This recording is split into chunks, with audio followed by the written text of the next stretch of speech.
I only married you because you're the boss's daughter, my husband Jack said with a smile as I lay sick in bed, the scarves and gloves I knit for him all discarded as worthless. He outright expressed his disappointment in me, and I felt the need to hit him back with reality, to show him he was far wrong if he thought everything was going his way. Just thinking about his realization made me chuckle. My name is Chelsea Taylor, and I've been married to Jack for 5 years. Although we don't have any children, we've been living happily together. Jack was a workaholic, often away from home, and there were times when I felt lonely, but his dedication to making time for us on his days off made the loneliness bearable. I got to know Jack through my father, who was originally his boss.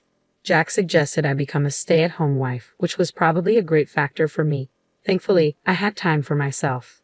So while supporting Jack, I got along with neighbors, started sewing, and worked out. I tried various things to fill my void, but what I particularly enjoyed was sewing and knitting. Every winter, I would give Jack scarves and gloves.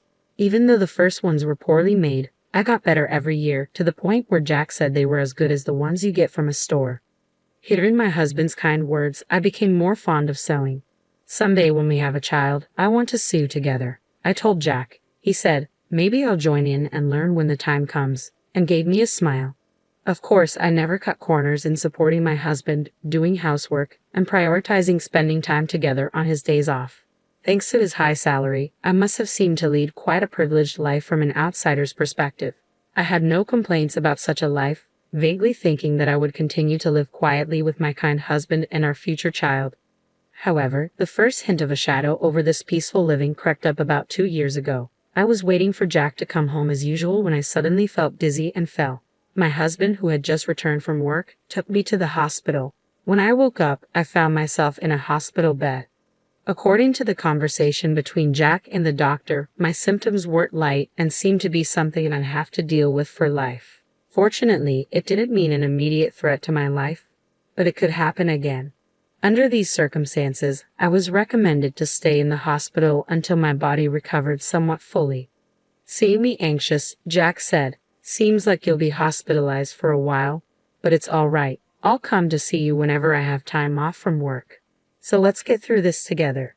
With him holding my hand and saying these words, I felt my anxiety lessen. With my supportive husband by my side, I believed everything would be all right, even though I had no grounds for such a belief. Since then, Jack visited me almost daily, as he promised. He held my hand and asked me how I was doing.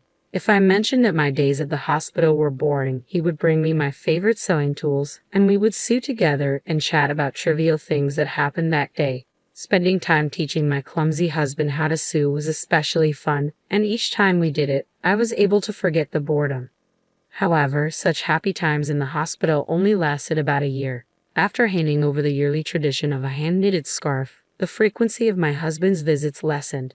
Now, it's good if he shows his face once every few weeks. At first, I thought my husband must be busy with work and continued my sewing, planning to give him the finished product the next time he came. According to the doctor, I was told that I would be discharged by the end of the year, so I thought I would give him some gloves. Then, I put all my feelings into making the gloves to make up for the time we had been apart.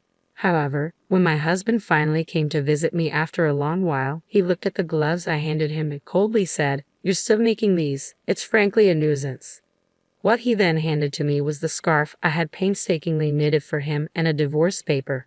The scarf I had worked so hard on last year showed no signs of being worn. It was just as pristine as when I had given it to him. "Has it been 2 years since you've been hospitalized? I heard you'd be discharged soon, but I can't keep taking care of you," he said. "We should get a divorce." I turned my gaze to the divorce papers. Upon hearing these words, Jack had already signed the papers. Seeing that, I thought, so it has come to this. To be honest, ever since he stopped visiting, I had considered this possibility multiple times. To brush off that thought, I even tried to convince myself that he was just busy with work. But the Jack I knew would never neglect me, no matter how busy he was. If his work really had gotten busier, he would have told me. I had a feeling things would turn out this way when he stopped showing up without any explanation. That's why I managed to ask him why he wanted a divorce without too much distress. I wasn't trying to cling to Jack. In fact, I knew I had probably become a burden to him. If the kind Jack I knew said he wanted a divorce, then I guess I had no choice. But it was Jack who told me we'd get over this together, so I was somewhat curious as to why he had changed his mind. In response to my somewhat dazed question, Jack said, "Isn't it obvious? Ever since I married you, all I've had are troubles. I'm sick and tired of the scarves and gloves you give me every year. I only married you because you're the boss's daughter. How can I be expected to deal with you getting sick on top of everything else?" He laughed at me in a way that seemed to be making fun of me.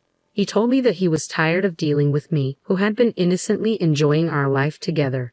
Every time I talked about happiness, love, or loneliness, it seems he thought I was a fool for it. Who can even wear a handmade scarf without feeling embarrassed nowadays? Receiving such things is a nuisance and annoying. When I looked at Jack's neck as he was talking, I saw a high-end scarf that I didn't remember giving him. Certainly, when compared to the scarf I made, it was of superior quality, and there was no need to compare which was better. I wondered if he had never used any of the items I'd given him till now. He must have been irritated by them all along, and I just wasn't aware. After I was hospitalized, my father retired soon after and was no longer at the company. Hence Jack didn't have to be considerate towards me anymore. And if his wife was ill, it would provide a convenient excuse at work. Furthermore, for the first year, he made a show of visiting me in between his work. I could imagine my father, prior to his retirement, often speaking about this at work, portraying my husband as a good man who works hard while caring for his ill wife. It was obvious that he had established this persona and was well regarded by his colleagues. That was what he wanted, and it seems the value he saw in me was realized when I fell ill. When I voiced these thoughts, my husband looked surprised and confessed, "Well, it did make work easier.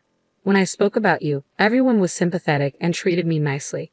If I worked a little overtime, I was praised for being diligent and responsible. If I wanted to take a break, all I had to say was my wife is, and that was it." He admitted this without any sign of remorse. He had skillfully used my situation to his advantage in ways I wasn't aware of. As for my name's up for the next promotion, I mean, they're all idiots, but I have to thank your illness for that, he continued. As I listened to him with my eyes downcast, I lifted my gaze after he finished talking. What I saw was an ugly grin, and the man I loved was nowhere to be found. I understood that this was his true nature. "Well, if I could be of help, that's good. We probably won't see each other again, so take care," I simply said, and handed back the divorce papers. He had no use for me after receiving them and quickly turned on his heel to leave.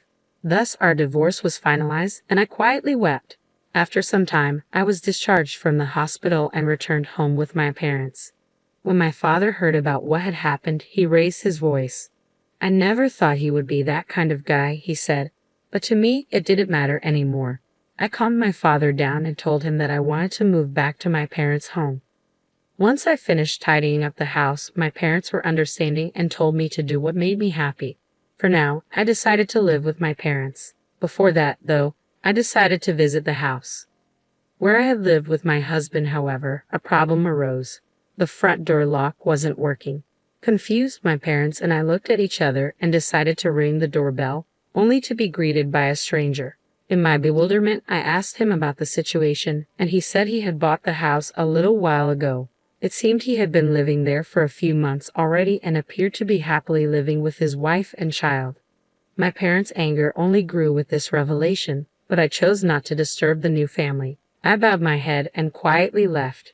However, I couldn't just let things be, so I immediately contacted my husband. He casually responded on the phone. "Ah, yeah, I sold it while you were in the hospital. I'm keeping the sales money as compensation. It was my house to begin with, so you have no complaint, right?" I couldn't help but let out a sigh at his nonchalant words. I wish he could told me sooner. From what I gathered from the new owner, the house had been sold quite a while ago.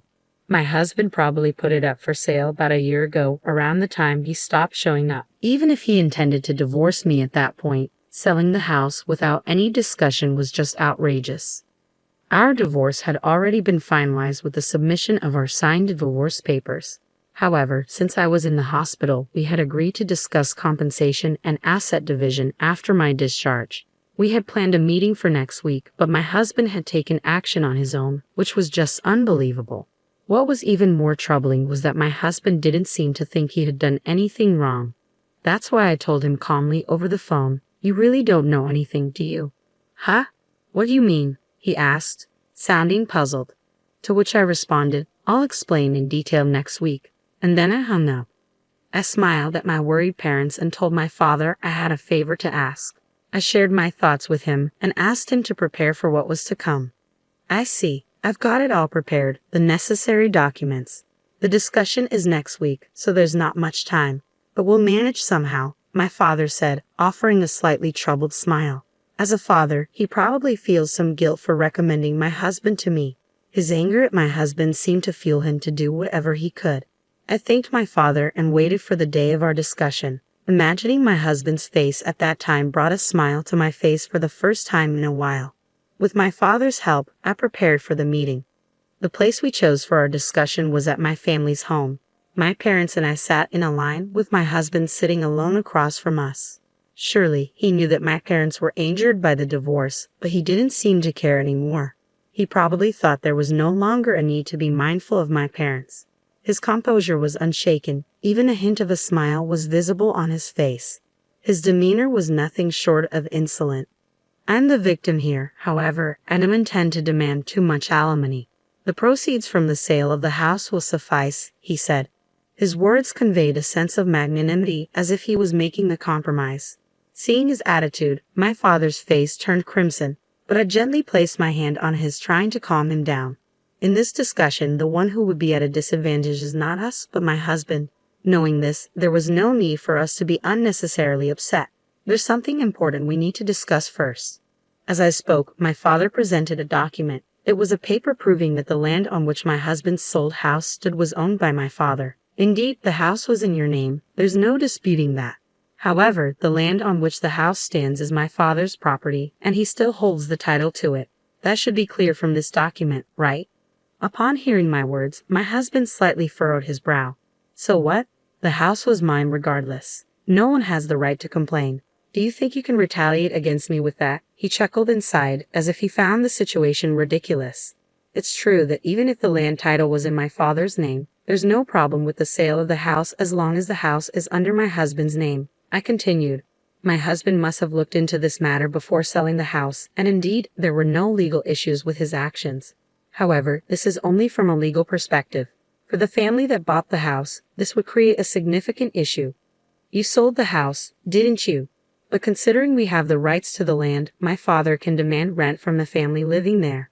Won't that cause some trouble? I asked. The situation is different from what they were told. Neither my father nor I intend to take such a course of action. However, that does not mean we are willing to relinquish the rights to our land for nothing. In that case, the action we would take is to sell the land to the family. We wouldn't go so far as to ask them to leave, nor do we plan on charging monthly rent. But naturally, it would be problematic for us if they did not purchase the land. Originally, that land was something my father had gifted us to live on, not to be freely given away to strangers. And if that happens, I hear the family who bought the house could sue you because, as I said earlier, the deal was not as they had been told. Imagine the frustration they find, finally buying their dream house, only to learn the land is owned by someone else, and they now have more expenses. After obtaining the proof of my father's land ownership, we immediately went to that family. Once we explained the situation, they were understanding. They reasoned that if there's any trouble, it's the seller's responsibility. Therefore, if the negotiations here don't go well, they would end up suing my husband. Seeing my husband's face turn pale, I could tell he understood my point. He seemed to realize that no matter what, he would incur a significant amount of money due to his mistake. In a trembling voice, he asked, "What should I do then?" To this, I smiled and responded, "The family could purchase the land from us and consolidate the ownership. Then you make up for that amount. This would settle everything smoothly. In this scenario, the family won't have to unnecessarily sue my husband. If the family becomes the owners of both the house and land, all the current issues will be resolved. Of course, they weren't informed about the land price when they bought the house, so they will likely charge my husband for it. But that's not their family's problem. The issue would be that because the land is in a prime location, the cost of the land could be higher than the sale price of the house. Even if my husband gives up all his assets, it won't be enough. In the end, he won't have a penny left to his name. Or you could buy back the house, then pay for the land. Of course, you'd have to pay the family a relocation fee. In this case, both the land and house would return to my husband's possession. He could then sell them again, which could give him some money. However, considering the revocation fee, there's a low chance that my husband will end up with any money. Whichever option he chooses, my husband will be at a loss. Also, about alimony, I've been mentally distressed by your actions. I plan to claim compensation for that, so keep that in mind. All this time, my husband Jack used me as a pawn in his pursuit of promotion at work. Now that I know this, I am repulsed by everything Jack did for me in the past, and I plan to file for damages due to emotional distress because of it. Though evidence is scarce and it's not very likely that I will win, just discussing this matter is significant given Jack's current circumstances. Jack, who was cornered, might not have the luxury to consider these possibilities, and everything I've just stated might become his reality. To further quarter Jack, my father continues, even though I'm retired and no longer part of the company, I have many acquaintances. I've been chatting frequently with my former subordinates lately. They've been telling me what you thought of my daughter and what you did. Everyone has been looking down on you, Jack. With a cheerful smile, my father shares this news, and Jack finally realizes the situation he's in. The status he had built in the company using me and the money he gained by selling the house without my consent. Neither of these are in his hands anymore. Now, let's discuss what comes next. Now that you understand your circumstance, we have to decide about the division of property, compensation, and the house. I say, joining my hands together and smiling. My smile hasn't changed compared to the ones I've shown Jack before, and I'm sure I was beaming more than I ever had since our separation. I hope you fully comprehend that the fate of your assets will be decided in this very meeting, I continue. Drawn in by my words, all Jack could do was force a laugh with tears in his eyes. The subsequent negotiations were in my favor, and Jack agreed to pay me alimony. We also agreed that Jack would pay for the land where the house stands, and we later explained this to the family who bought our house. As a result, everyone except Jack benefited from these discussions, and Jack ended up losing everything. The rumors my father initiated began to circulate within the company, causing Jack to lose his standing, and his potential promotion was put on hold due to concerns raised by upper management. The rumors continued to spread, leaving Jack without a place to fit in, and soon my father informed me that Jack had resigned. I won't say that all of it was karma, but things gained through exploitation can vanish easily, given someone's intentions. What Jack thought he had achieved was merely transient. As for me, I'm currently living in my parents' house and running a sewing class. I can't say that my classes are jam-packed, but I've been able to earn a decent income thanks to attendees like my neighborhood wives and kids. While I couldn't make it happen with my own children, like I once told Jack, I've now realized that sharing the things I love with others indeed brings me happiness.